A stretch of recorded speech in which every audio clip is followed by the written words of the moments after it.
Bueno, Luis, arrancamos, queremos aprovecharte estos minutitos que tenemos. Sos un comunicador que te conocemos mucho, muy claro, muy sintético y con conceptos claves en este momento tan excepcional que estamos viviendo. Y pensaba con el productor, con la gente acá de Chacabuco en Red, cuántas cosas que perdimos en este tiempo, ¿no? Y estamos perdiendo en este camino tan excepcional que nos ha tocado vivir. Hay personas que, bueno, perdieron vidas, allegados, trabajos, ahorros, tiempo, abrazos, momentos compartidos.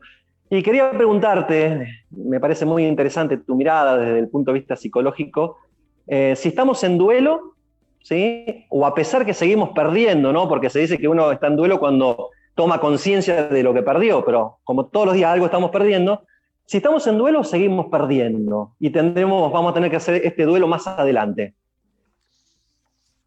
Bueno, primero me quiero referir al concepto general de lo que es la salud, porque eso está en la base de todo. Digamos, en el año 1946, la Organización Mundial de la Salud definió la salud como el estado de completo bienestar desde el punto de vista físico, mental y social.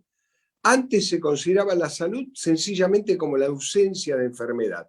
Y es muy restringido decir que una persona está sana porque no está enferma. Para poder decir que está sana, una persona tiene que gozar de bienestar físico, de bienestar emocional y de bienestar social. ¿Qué quiere decir esto? Estar bien físicamente, sentirse bien anímicamente y tener trabajo, tener dinero, tener una buena relación con su familia, tener amigos, todo lo que hace a la vida social. O sea, todo eso se nos fue absolutamente afectado por la cuestión del virus y de la pandemia. O sea, nosotros vivíamos en un estado narcisista de creernos omnipotentes, de que solamente podían pasarnos cosas a título individual. La gran desgracia podía ser que me enferme yo, que se enferme un familiar, chocar el auto, quedarme sin trabajo, y de golpe un gran cachetazo al narcisismo y la omnipotencia fue la aparición del virus que nos dijo: no hay nada seguro. Todo el dinero del mundo no te puede garantizar que no termines en un respirador artificial y muriéndote vos o alguien de tu familia o tus amigos o algún ser querido. Y eso generó un estado de alteración profunda del estado de ánimo general de la gente, del universo, del planeta Tierra. ¿Y en qué consistió eso? Básicamente en miedo. El miedo produce estrés. Cuando una persona tiene un miedo, el organismo reacciona con una situación de estrés. Eso ya viene desde la prehistoria de la humanidad. El ser humano, cuando tenía que comer, no iba al freezer y sacaba la comida, sino que tenía que salir a cazar de la cueva. Y cuando se enfrentaba con el animal, tenía dos opciones: o luchaba y peleaba o huía.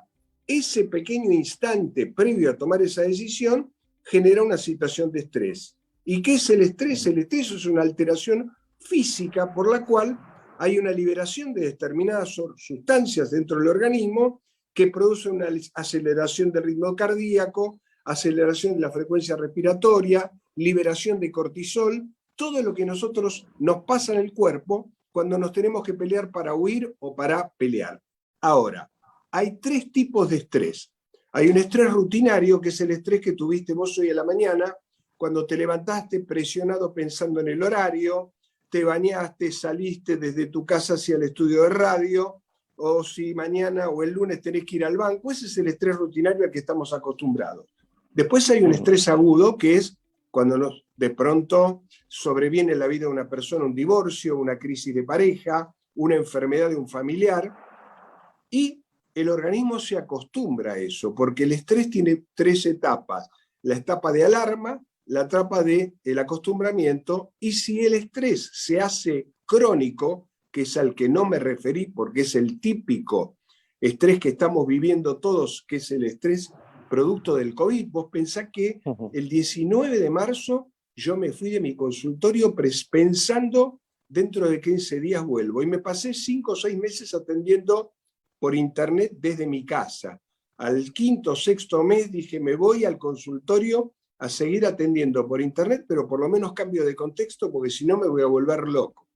Este estrés crónico produce una alteración desde el punto de vista de la salud mental. La salud mental que lamentablemente ha estado antes del COVID descuidada y ahora me parece extraordinario que a vos se te haya ocurrido hablar de este tema, de la pospandemia y la salud mental, porque eso es fundamental. La salud mental, vos sabés que la causa de mayor, deserción de gente del trabajo es la depresión y la ansiedad. 350 millones de personas padecen de depresión y ansiedad. Y el estrés crónico, no nos imaginamos eso. El estrés crónico producto del COVID lo padecemos todos. Y esa es la gran diferencia entre enfermarse y no enfermarse de COVID. Nosotros creemos que solamente padece un estrés la persona que se enferma de COVID o el familiar. Todos estamos enfermos producto de la pandemia, todos tenemos un estrés crónico, desde lo que significa usar el barbijo, lavarnos las manos, tener miedo a enfermarnos, enterarnos de que tenemos amigos que se enfermaron, familiares que se enfermaron, familiares que se murieron, personas que perdieron el trabajo, convivir con los chicos que no pueden ir al colegio, convivir con la pareja, no ver a los amigos, las restricciones de la vida social. Todos estamos enfermos de estrés crónico. Lo que pasa es que la gente común y corriente dice, no, yo no estoy enfermo, yo me siento bien, porque no ha tenido una alteración grave de su vida. Sin embargo, todos tenemos que saber que estamos bajo una situación de estrés crónico y tenemos que aprender a gestionar ese estrés crónico. Luis, vos bien decías que fuiste a tu consultorio ya en marzo del año pasado. A ver si me podés hacer, y yo sé que lo vas a lograr, de forma práctica, como un recorrido, ¿no? Ese fue el punto de partida, y ya estamos casi un año y medio, y te escuché decir, porque estuvimos investigándote un montón, y estás mucho en los medios de comunicación, esto de fatiga emocional. ¿Hoy estamos en una fatiga emocional? ¿Esto es así? ¿Después de ese recorrido? Justamente la fatiga emocional es la consecuencia natural del estrés crónico. Lo que pasa es que la fatiga emocional es diferente entre la que podemos tener vos y yo y la que, por ejemplo, padece un médico que es terapista intensivo. La fatiga emocional es el resultado del estrés crónico. El miedo crónico produce estrés crónico y el estrés crónico produce fatiga emocional. ¿Y por qué se llama fatiga emocional? Porque la salud mental depende de tres cosas, básicamente. Depende de tu entorno, depende de cómo es tu familia, depende de cómo es tu economía, depende del país donde vos vivís, depende de qué trabajás. Evidentemente, a mí no me afectó tanto la situación laboral, pero si yo tuviera un restaurante, yo probablemente me hubiera fundido. Y eso me hubiera generado una desesperación y una angustia que por suerte no tuve que padecer.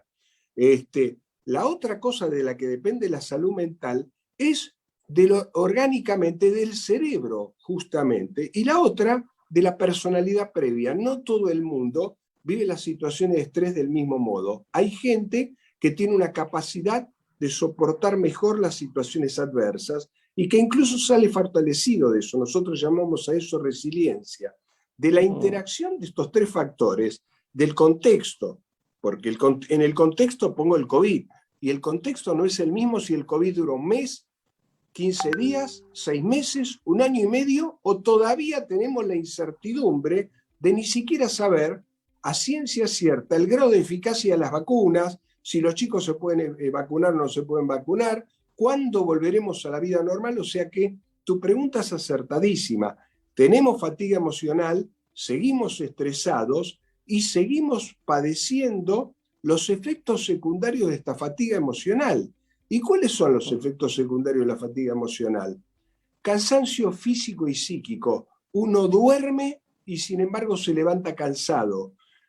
Curiosamente uno está agotado físicamente y como paradoja aparecen trastornos del sueño. La gente, yo veo en mi consultorio, un 90% de las personas están con alteraciones de lo que se llama el ritmo circadiano y el sueño. La gente no se puede dormir, la gente se despierta a mitad de la noche, la gente se despierta demasiado temprano, la gente tiene pesadillas, hay una alteración de los patrones del sueño, hay una alteración de los patrones de la obesidad. hay un incremento de las patologías previas. Las personas que eran fóbicas, las personas que son obsesivas, las personas que tienen pánico a la contaminación han visto incrementada su psicopatología. Las personas que han tenido una proclividad o que han padecido en algún momento de su vida una adicción, el confinamiento, la ansiedad y la fatiga emocional ha hecho que recaigan muchos pacientes o que se agraven muchas patologías adictivas. Se ha incrementado muchísimo la ira, la intolerancia, la frustración. Nosotros vemos todos los días episodios de violencia que nos parecen ridículos. Un tipo que de golpe choca con el auto, se baja y hace un desastre, se pelea, o hay un incremento de la violencia social producto de la frustración crónica que tenemos, porque el ser humano nació para ser libre. Nosotros nacimos para decidir a cada momento lo que tenemos ganas de hacer. Vos terminás el programa de radio y tenés ganas de encontrarte con tus amigos, tenés ganas de ir a comer, tenés ganas de ir a jugar a la pelota, tenés ganas de hacer un montón de cosas, y forma parte de tu salud mental poder hacer eso. Ahora, cuando hay una pandemia, automáticamente nos vemos restringidos en eso. Y cuando nos vemos restringidos, eso nos genera frustración. Pero además de la frustración, nos vemos restringidos no solamente por orden de las autoridades, sino que también hay una autorrestricción producto del miedo. Y cuando el miedo es crónico, produce fatiga emocional. El colmo de esto, el colmo de la fatiga emocional llevada a los niveles de paroxismo, la padecen mis colegas médicos que se dedican a la terapia intensiva. Ellos ya sufren un cuadro mucho más grave que se llama síndrome de burnout, síndrome de estar quemado. ¿Y en qué consiste el síndrome de estar quemado? Consiste en que una persona tiene un cansancio físico y psíquico, ya no da más de atender pacientes. Es tan angustiante que se mueran tantos pacientes o empezar a ver gente joven que se muere por un virus, más la impotencia que tiene el médico, y no contar todavía con tratamientos seguros y altamente eficaces para curar a todos los pacientes, que hay un mecanismo psíquico que se llama deshumanización defensiva. El médico en terapia intensiva ya deja de ver a las personas como personas y ya se refiere a la cama 8, a la cama 14, al enfermo de la cama 24. Y, por supuesto, ese cansancio físico y ese cansancio emocional, imagínate el estrés que nos produce a nosotros cuando nosotros vemos por televisión la cantidad de gente que se muere, la cantidad de camas de terapia intensiva que quedan, y la paradoja por la cual nos quedamos tranquilos porque hay camas de terapia intensiva, pero nadie se preocupa cuál es el grado de fatiga emocional que tiene la persona que te va a atender.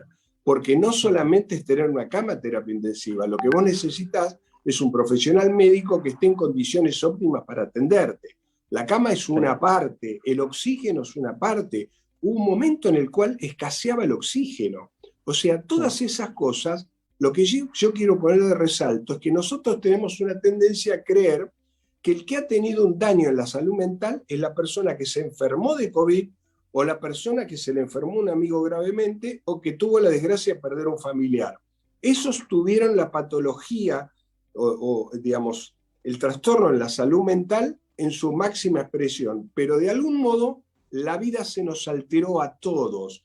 Los niños que no van al colegio... Ahí está, Doc, ahí le hago un paréntesis, porque bien, sí. estamos hablando de la franja etaria, quizás de la madurez, de los adultos, pero yo soy docente, y bueno, y papá también, una nena chiquita, y mis compañeros o colegas que nos vemos en las diferentes instituciones educativas, vemos que el niño, porque vos decías, bueno, tiene trastorno del sueño, está más agresivo, y digo, che, esto está pasando con los chiquitos, pero ellos, a diferencia de un adulto, no te puede decir, papá, estoy estresado, estoy angustiado. ¿Cómo podemos ayudar hoy nosotros los adultos a estos niños que quizás no pueden poner en palabra todo esto que vos estás diciendo? Qué difícil, digo, se le hace.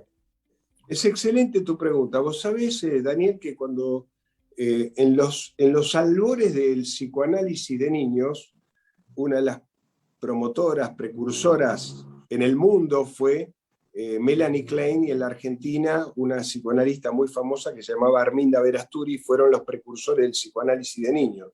Y por supuesto los terapeutas, cuando atendemos a un niño, no tenemos con ellos un diálogo, sino que hacemos lo que se llama una hora de juego. El chico dibuja, el chico juega, y nosotros interpretamos con palabras metafóricamente lo que el chico está transmitiendo a través del juego. Por lo tanto, lo importante para calmarle la angustia a un niño es ponerle palabras, es decirle, un niño puede entender cualquier cosa siempre y cuando uno se lo explique con metáforas que sean comprensibles, pero fundamentalmente lo que hay que decirle al niño es la verdad. Hay que decirle la verdad en el sentido, mirá, lo que está pasando en el mundo es tal y cual cosa, tenemos que cuidarnos, en este momento no puedes ir al colegio porque los maestros se pueden contagiar, los compañeros se pueden contagiar, para eso se crean las burbujas. Hay que explicarle al chico, no hay que ser misterioso. Cuando uno evita la explicación, lo que genera es más angustia. Es como que, bueno, ¿qué me estarán ocultando mis padres de grave que me lo están diciendo tan, le ponen tantos adornos a una información que hay que decírselas con naturalidad? Con los chicos hay que hablar claramente. Por supuesto que si yo voy a un colegio primario a dar una charla sobre este tema, voy a usar metáforas mucho más sencillas, diferentes de las que estoy usando en la interacción que tengo con vos. Pero un chico es capaz de entender qué es una enfermedad, qué es un riesgo, cómo nos tenemos que cuidar. Y yo creo que también todo esto nos enseñó o nos puede servir para aprender a valorar un montón de cosas que teníamos y que descuidamos.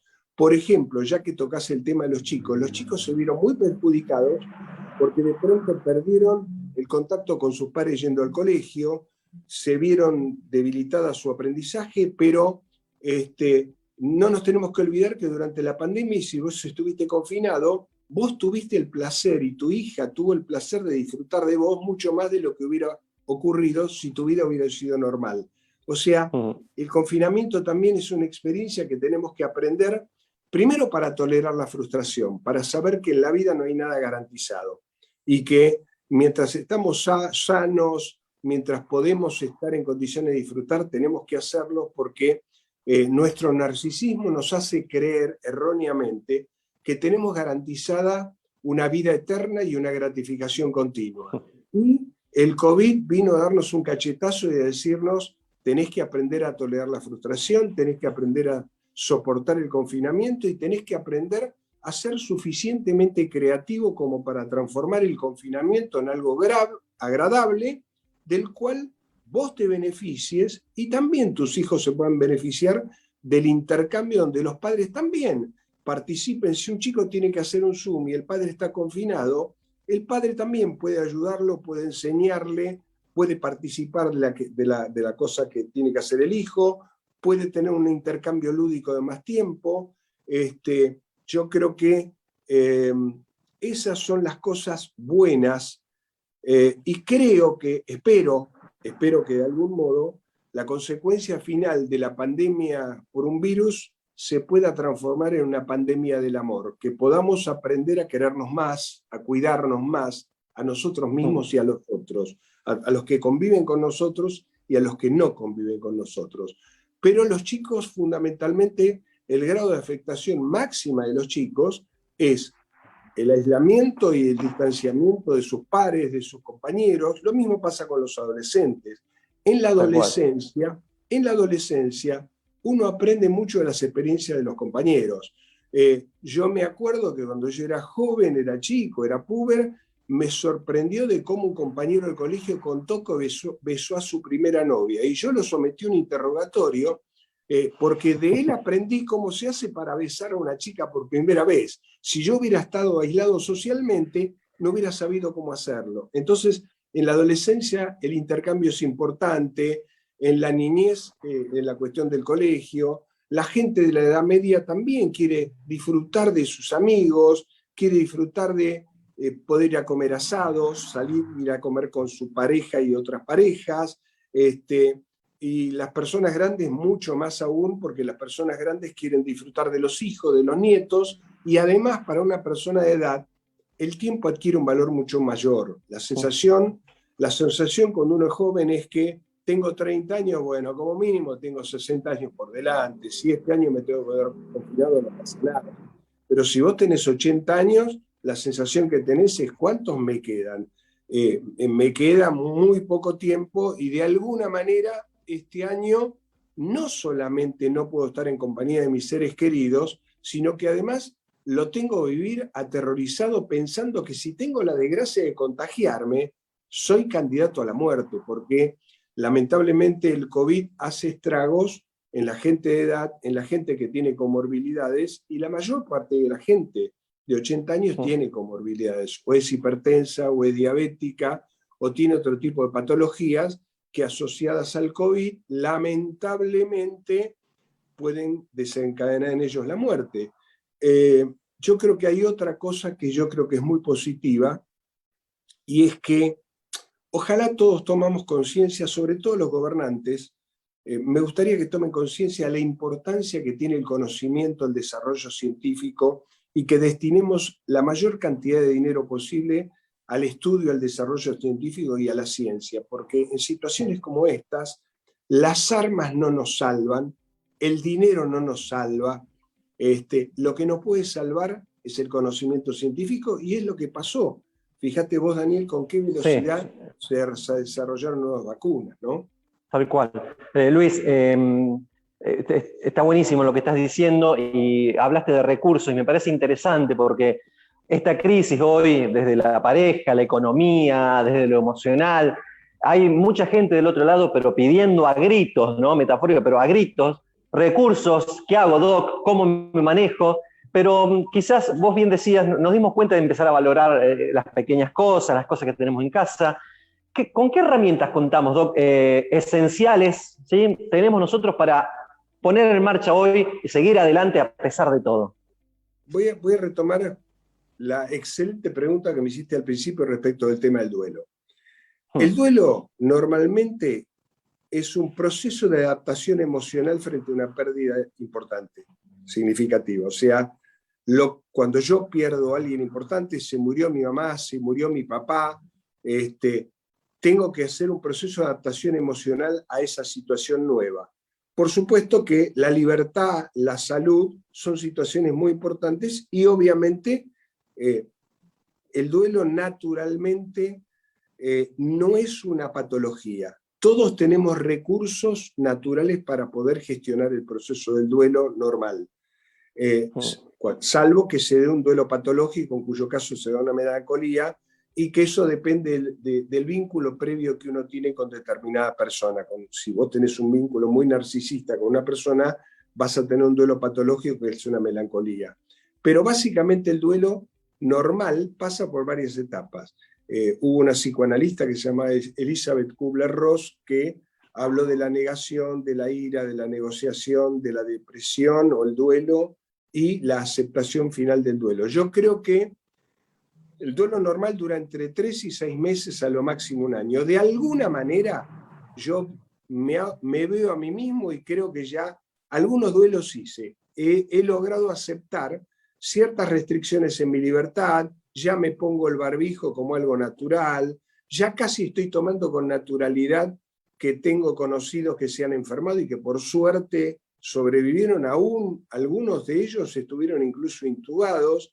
Pero este duelo se va a terminar y esta angustia se va a terminar cuando estemos todos vacunados, cuando de alguna manera el riesgo disminuya y cuando uno tenga la sensación de que puede volver algo parecido a la antigua normalidad. De todas maneras, yo creo que se abre una nueva etapa en la historia de la humanidad donde es muy probable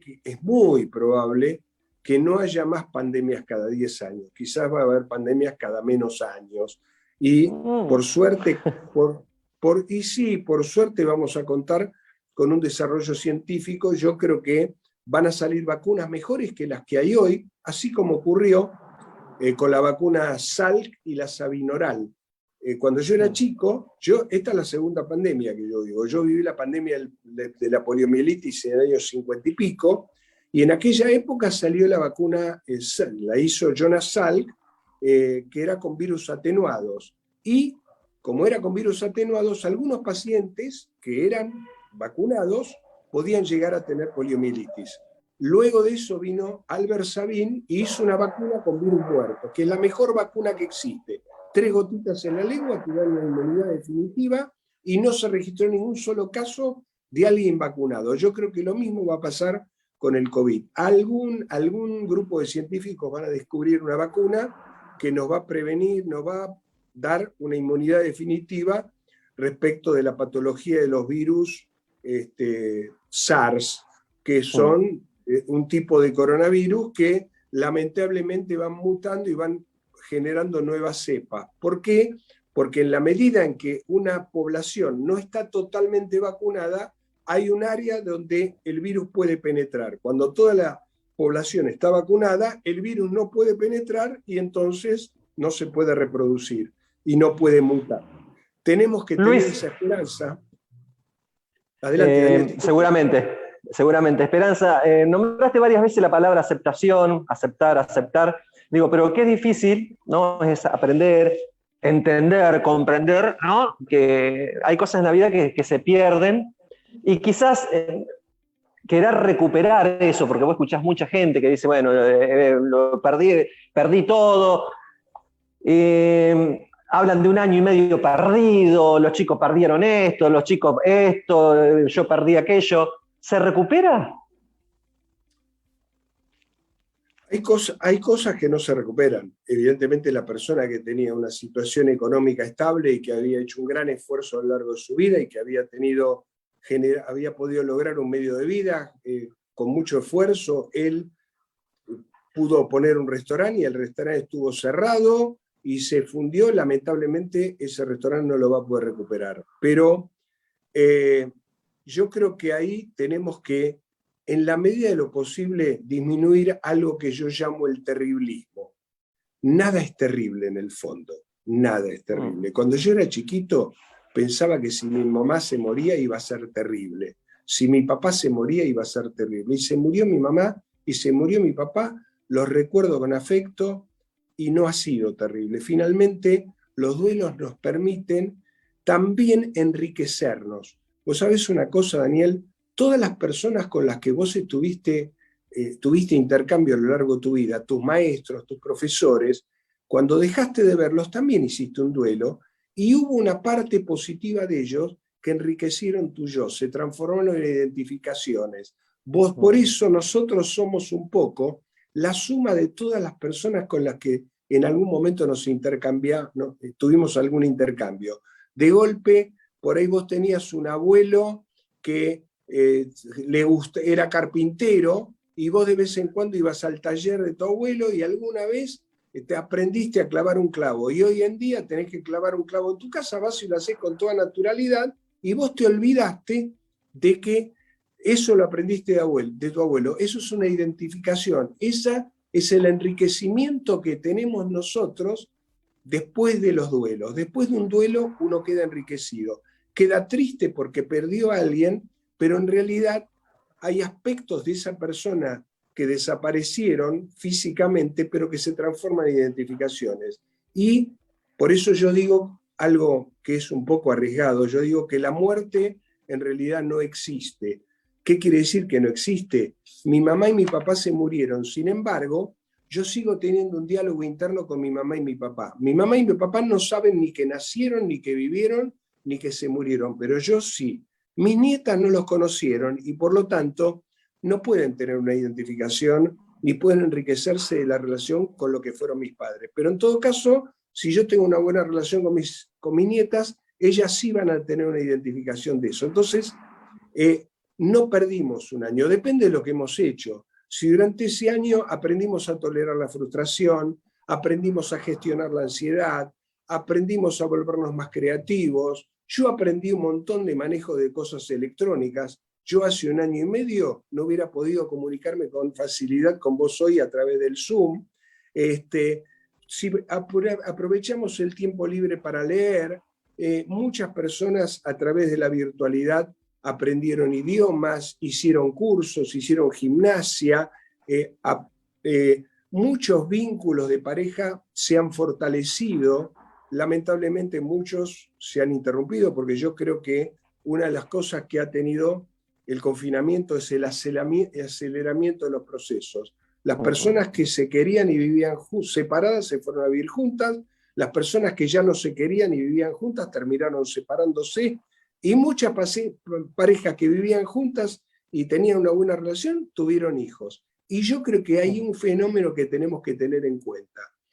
Después de las pandemias y después de las guerras, la gente gasta más dinero, la gente viaja más, la gente tiene más asume más conductas de riesgo, y por algún motivo que yo desconozco, la gente le exige un poco más a todos los gobernantes. Acá en Buenos Aires, durante el corto veranito que tuvimos, yo vivo en un barrio en Palermo, a la noche los bares estaban llenos, y mucha gente, por suerte, que tiene algunos dólares ahorrados, cuando se termine la pandemia va a decir, ¿sabés qué? Vámonos a conocer Europa, que hace años que queremos ir, y todavía a ver si no viene otra pandemia y no nos morimos o no podemos viajar. Y esa situación de riesgo también nos puede servir para conectarnos más con la vida, para darnos más los gustos, para mimarnos, para querernos más, para no postergar cosas, porque muchas veces vivimos postergando cosas para cuando seamos grandes, para el futuro. Y el futuro existe como una ilusión. En realidad la vida es en presente y tenemos que aprender a tratarnos bien a nosotros y a los demás en el presente, a disfrutar, a darnos los gustos, porque el virus, el COVID-19, ha venido a demostrarnos lo frágiles que somos, cómo vivimos en una especie de estúpida omnipotencia de creer que gobernamos al mundo, que gobernamos nuestra vida, y que no es así, que somos frágiles, somos imperfectos, somos defectuosos, y tenemos que aprovechar las oportunidades que la vida nos brinda para ser felices, para tratarnos bien a nosotros y a los demás, para tratar bien a los seres queridos y a los desconocidos, y para tratar de construir un mundo de amor, porque solos no podemos, solos ninguno de nosotros hubiera podido proteger y cuidar del COVID. Necesitamos del vecino, necesitamos del médico, necesitamos del científico, necesitamos del investigador. Si pudimos aprender alguna de todas esas cosas, todo esto no fue en vano, no perdimos el tiempo. Luis, gracias por tu lucidez, por ilustrarnos, por tu amabilidad y esa inteligencia que, mirá, los que te escuchamos agradecemos. Nos quedan 2 minutitos, hay mucha gente mirando. Mientras vos hacías eso, me encantó cuando hiciste esto de la jugada de ajedrez. Digo que mucha gente recrear y terminar con eso y darle un mensaje a toda esta gente que está mirando, porque mucha gente piensa en eso, que ¿para qué voy a hacer un esfuerzo? ¿Para qué voy a pensar si no tengo salida? Esto por favor, yo te despido, pero vos despedite de toda esta audiencia que te está escuchando y está agradeciendo tus palabras, y yo te agradezco enormemente, Luis. Yo tengo un gran amigo que vive en mi mismo edificio, y entonces gran parte de la cuarentena cenábamos juntos, o en su casa o en mi casa. Yo he trabajado todo el día, y mi amigo es jugador de ajedrez, y un día charlando me explica que hay una palabra en alemán que se llama Zugzwang, que es cuando uno está en una determinada posición, que haga lo que haga está perdido. Si muevo para acá, me come tal ficha, y si me muevo para tal otra, estoy perdido. Y yo creo que una de las cosas que no tenemos que pensar en la vida es que hagamos lo que hagamos, estamos perdidos. Vos sabés que hubo un filósofo que fue esclavo en Grecia y después lo liberaron, se fue a vivir a Italia, que se llamaba Epicteto, y Epicteto dijo, tenemos que diferenciar 2 cosas. Tenemos que diferenciar lo que depende de nosotros y lo que no depende de nosotros. Lo que no depende de nosotros no podemos hacer nada. O sea, yo me compro un campo en Chacabuco y no llueve. ¿Qué puedo hacer para que llueva? Nada. No puedo ir a tocar tambores para que llueva. Pero lo que sí dijo Epicteto es que no son los sucesos reales lo que nos enferman, sino lo que nos decimos a nosotros mismos de eso que nos está sucediendo. Frente a una situación como esta, se establece un diálogo interno. Si lo que yo me digo a mí mismo es que estoy perdido, que no voy a poder salir, que estoy Zugzwang, difícilmente vaya a encontrar una solución. Ahora, si el diálogo interno que yo tengo conmigo es más cariñoso, me hablo a mí bien de mí, me digo que yo voy a poder, de alguna manera ese diálogo interno eleva mi autoestima y me genera mejores condiciones. O sea, si hay algo que tenemos que tratar de mejorar todos nosotros, es ese diálogo interno, lo que nos decimos con lo que nos pasa.